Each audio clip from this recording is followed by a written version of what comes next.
So, Mark, did you see that new thing on the Sphere, Squid Games, the little girl who, when she looks at you, you have to stop or else you get shot? I mean, I'm all for the Sphere getting more ad revenue, but this is too scary for me. Yeah, I mean, I'm very excited for Squid Game season two. First season was awesome, so I hope they, do something very cool and keep up the hype. But as far as Sphere things go, it's probably the least special looking, or like it just seemed kind of plain, even though it is an ad. I don't know. It's scary, but yet not out of this world. Like the Marvels one was way cooler. All they need to do is install some guns on the side of the Sphere and then get the game going in real life. They're like paintball guns, just make it fun. We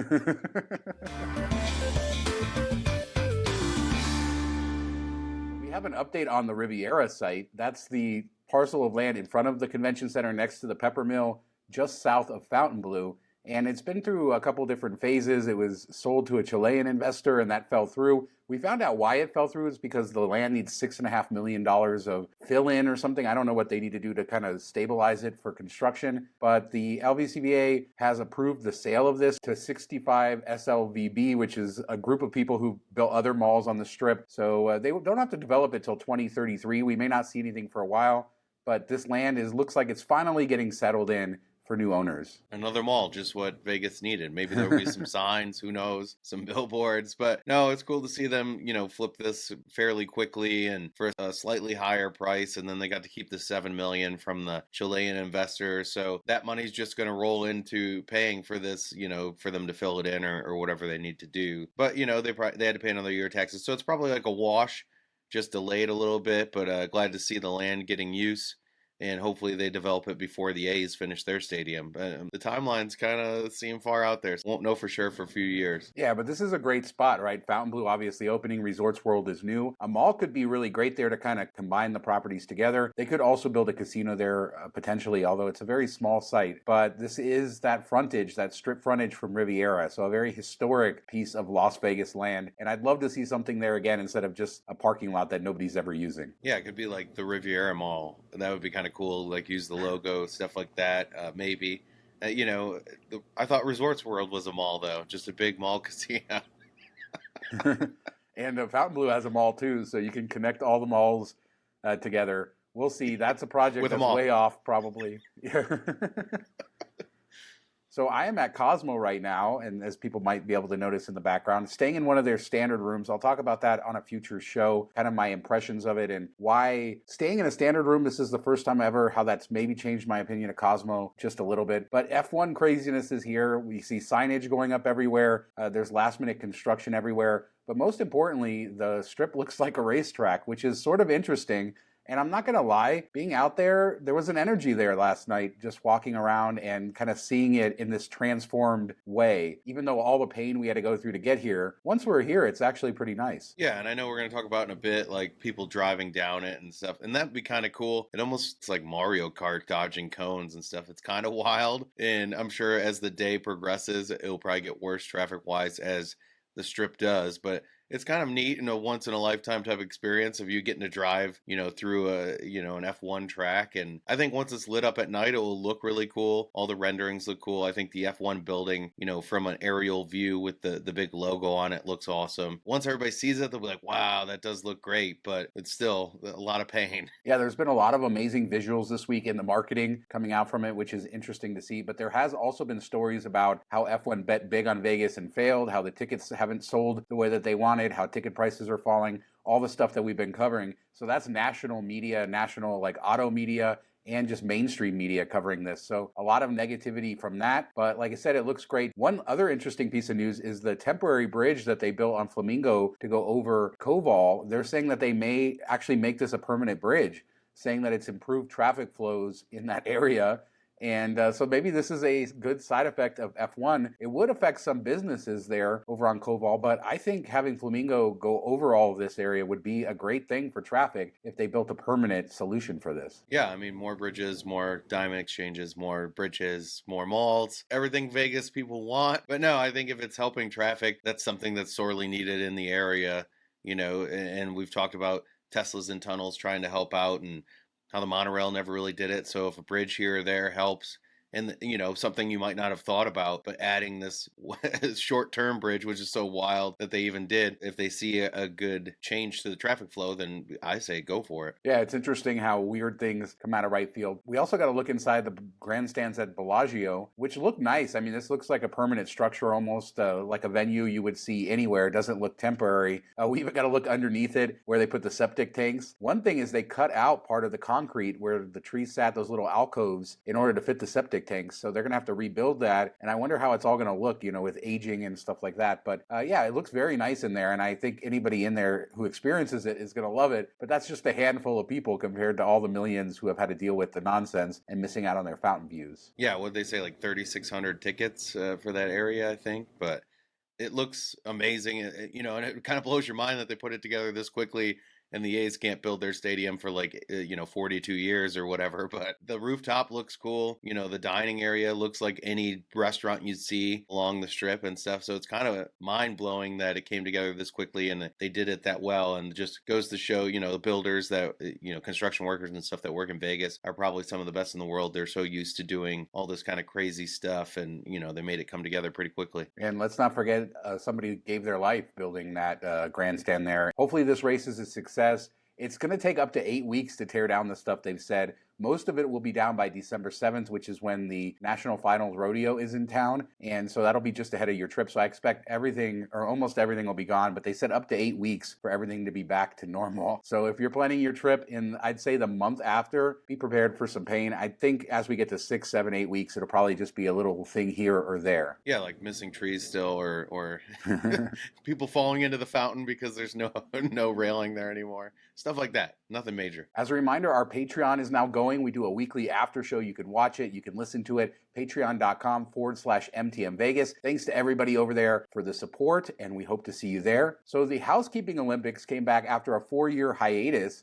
It was at Mandalay Bay at the Michelob Ultra Arena. And this is sort of insane to see because they have all these different categories. I thought I remembered us talking about it on the show before, but I guess this was right before we started the show, or maybe it was right at the beginning. I don't know. But Bellagio is the overall winner of the housekeeping. But they also have like individual contests like a vacuum race. Aria won that. Bed making, Bellagio won that. A mop race. That was won by the Canadian Healthcare Solutions team. So Canada representing there. Kind of an interesting little contest. Yeah, I think it's kind of fun, a team building type of thing, and something it almost feels like a summer camp, like 3-legged race and potato sack race. And I wonder if when Bellagio made the bed making, if they added the hairs that you found when you were there, or if that was, you're just one of a kind thing just for you, just something special. That was my thought too with my housekeeping issues at Bellagio in the past that they won. It is sort of weird to see like the arena there with like bunches of beds on there. But these people take their job seriously. They're the best at what they do. So I don't want to make light of it at all. This is really the best at that profession, getting together here in Vegas and showing off what they do and taking it very seriously. So congratulations to the winners. And thank you, as somebody who stays in a lot of hotels, for all the hard work that you do. Yeah, I mean, talk about a job that so many people would give up on so quickly, how hard it is and some of the stuff you have to deal with. It's just crazy. So thank you for everything you guys do. And I don't know, man, would you go watch it? I think it'd be kind of wild, something to watch. I don't know if the public's allowed in or if it's just family members watching. I saw people in the stands, but I think that'd be something kind of like wild. Maybe have a couple of beers and then go watch the Made Olympics. Yeah, that would be fun. I don't think it was open to the public. Like you said, there was a few people here or there. They even had signs. Like I remember seeing the Luxor team with their cheerleaders in the stands and the signs. Yeah, good times. Glad it's back and glad they got a chance to compete. And Bellagio reigning supreme. So we have a quick update on Cleopatra's Barge. We talked about it on the last show, how it's turning into Caspian's Caviar Bar. But we finally got some concept art of it. And okay, so on the first hand, Cleopatra's Barge is a very old school venue. It looks old school, it feels old school, and it's very historic. What they're building here is something completely different and beautiful. And I mean, really like, wow, it looks absolutely wonderful. I'm still sad that we're losing Cleopatra's Barge, though. I don't know why you couldn't take that concept and make it modern, but they are building something incredible. And it's right in the center of Caesar's Palace. The person that wrote the article did not agree with you. They threw a lot of shade at the barge and in the setup before, but I always thought it was something unique and something so Vegas. And this, I mean, it looks beautiful. but it's something you could find kind of anywhere. Where else do they put a fake mock-up ship in there where they perform all that stuff? So I think it will be really cool if they get the right kind of music in there. That stage looks kind of awesome, little sexy stage. If they get like, lighter jazz, something that doesn't overpower the room, I think it would be a really cool place to hang out and have some drinks and just get like some good background, like jazzy vibe type music. So I'm curious to check it out. Hopefully I think that will be the key. It's a beautiful spot, but if you don't get the right type of music to fit it, that's where your problem's going to be. Yeah, and it's going to have a separate 50-seat caviar bar and a music lounge that seats up to 100 people. And as you said, the author in the previous article described the Cleopatra's barge as kitschy, moded, awkwardly designed. So you could tell the author didn't really like it, but I like it. And to your point, this is a beautiful lounge, but it's like what you see other places. It kind of has similar vibes to me of the new lounge at Harrah's and some of the other new venues Caesars has been doing. It's really nice, looks great. Still miss Cleopatra's barge. So we had talked previously about how Paris was opening Versailles Tower and selling the rooms for November, and I guess they're not ready, and nobody knew or nothing happened. Cinnamon Girl went to go check into one of these rooms this week, and she posted on Twitter that there is no Versailles Tower rooms. They're not ready. And then she had issues with management. Nobody wanted to talk to her. They offered her a whole $12 discount because the room she booked wasn't available. I think ultimately they put her in a suite, but it was a rough experience.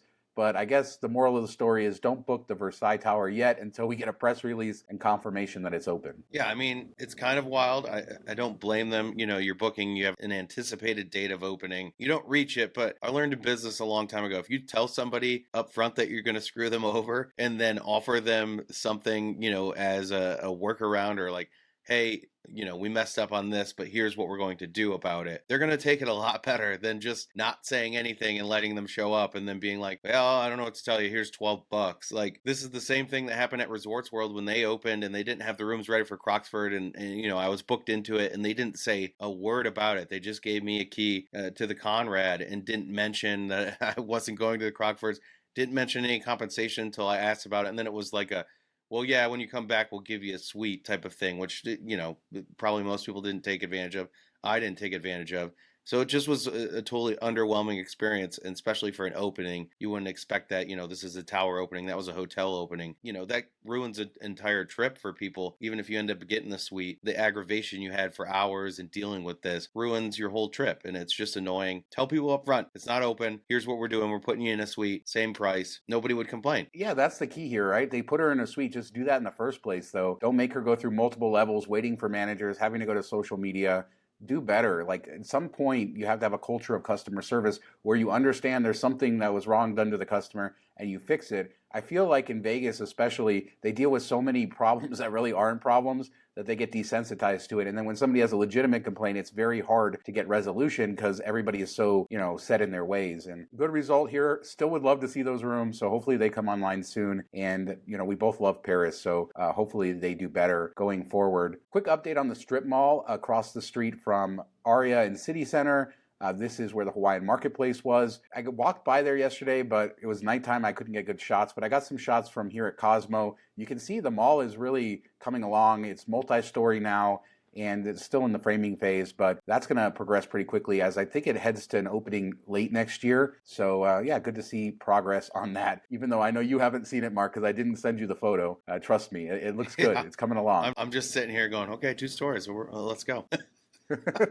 You'll see it when you watch back the show. I'll make you make you do that. So Westgate's been killing it with their themed suites. We talked about the Christmas suite, and then the Halloween suite was their most recent one, which just looks great. Now they have like a more toned down cowboy suite, but I think it looks incredible as well. Whoever they're hiring to do these suites, they really need to do more of them and just open up a whole line of these suites. I mean, we saw Silverton debut their new rooms with a cowboy theme, but this takes it to another level. And if you are all into cowboy stuff, I guess this is a good timing for the rodeo coming next month. Maybe they'll book this thing up, but it looks great. Yeah, I think it looks amazing. Even I'm not like into the whole cowboy culture or anything, and I'd still stay there.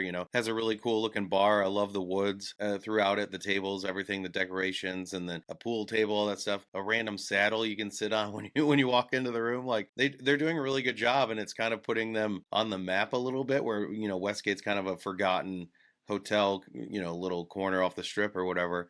And this is something that if you like suites, if you like themed, if you're throwing a party, or get together, you have a big group, this is something that you could look at, and it's probably more affordable than you would get something similar on the Strip, at a Cosmo or an Aria or something. So it's a cool option, and I hope they keep coming up with these themed, like you said, like let's roll it out. They need a Barbie one, and all that kind of stuff. Like just keep going and fill up a whole floor or something. Yeah, what would you do? Like, do you have any other ideas? Obviously, Barbie, that would require a tie-in with Mattel, but I could think generic ones like space themed. There's a lot of ways to go here if they want to keep rolling this out. Some type of sports themed one would be cool, and then you could rent it out for like March Madness or Super Bowl Sunday, stuff like that. There's so many, sporting events, and that is so tied into Vegas. Think about like you walk in and there's like, a sports book type setup that you sit with your friends and watch the games on all these screens all around. I think that'd be really cool. Come on, Westgate, do it. Be the new Circa. You already got the sports book, kind of. You just got to embrace that, and you can be the new Circa. That was my favorite sports book before, Circa came around. It was just so massive and fun and so big. Like, we would go there, even though it was a little bit out of the way. We would make a point to go there most trips and make some bets and watch some games. Yeah, no doubt Circa's sports book was inspired by the book at Westgate, Las Vegas. So on to Fontainebleau, we got a little bit of a look inside the Steakhouse there from the same guy who's been posting these leaks on TikTok, Casino Comp Wallet. And so he shows us this. Another high-end venue, looks very similar, nothing crazy that we haven't seen. I don't feel like we're going to see anything real new until we get inside and start to kind of look at the nooks and crannies when this thing opens. But another big thing happened that we're still learning from. It hasn't been publicly acknowledged, but it's been posted on social media, and I have received direct emails about it. There was a giant flood at Fontainebleau, and not just a small flood, but one that apparently affected multiple floors, a lot of the retail, the casino. So we don't know if this is going to cause a delay. I'm going to expect that it won't at this point because they haven't announced anything. But it looks really bad. Yeah, I mean, can you even be a Vegas casino if you haven't had a flood somewhere in it? That's where I'm kind of at. Like, I know this is bad and it's probably going to cost a ton of money. I hope, they probably have insurance that covers it and all that. But it's kind of funny over the last 2 years of doing the show, how many times we talked about a casino flooding, usually from rain. I think, was it Resorts World that had one that wasn't rain? It was like a pipe burst or something as well shortly after opening. So it's kind of like you just almost expect it like it's a christening to a casino. They did it a little bit early and got it before they're open, which is probably better. Hopefully it doesn't delay anything too much. I know that the stuff you got from somebody said it damaged some elevators and they could delay. So we'll have to wait and see on that. But it's a lot of water, man. And it's going to mess up some stuff. So that's sad to see. Yeah, I guess the good news is they have about a month to fix if it's like carpet or that sort of stuff. So this happened on the retail level, they think. They think it's a pipe burst. Again, getting information from inside sources anonymously, but we've seen video to confirm that it did happen, and there's no confirmation that it'll be delayed. I would be shocked if they delay their opening because of this, but we don't really know what the damage is and what areas it's relegated to. More excitement as we get closer to opening. As you say, they got their leak out of the way, so they don't have to wait for that to happen when they open. And it is insane how many videos we've had of casinos with water dripping from the ceilings, and including the new ones, like you said, Resorts World Circa. Who can forget that beautiful shot of the water streaming through the screens in the sportsbook? Yeah, I don't know if that's my favorite one or the one of the water just pouring on the slot as the person continues to play an electronic item while water's rolling on it and it just keeps hitting it like nothing's happening. It's so wild. Hey, water don't get us down here in Vegas. We just keep going, and that means Fontainebleau's going to open. Water be darned. I don't know. But let us know what you guys think about anything we talked about, whether it be Fontainebleau, the Formula One track. Do you think building a permanent bridge over Flamingo would make a good difference there for everything? Hit us up in the comments. We do 2 shows a week, Tuesdays and Fridays. We'll be back in a couple days with another show. Hit us up on Patreon as well. Thanks so much for watching. Talk to you next time. See you next week. Have a good weekend, everybody.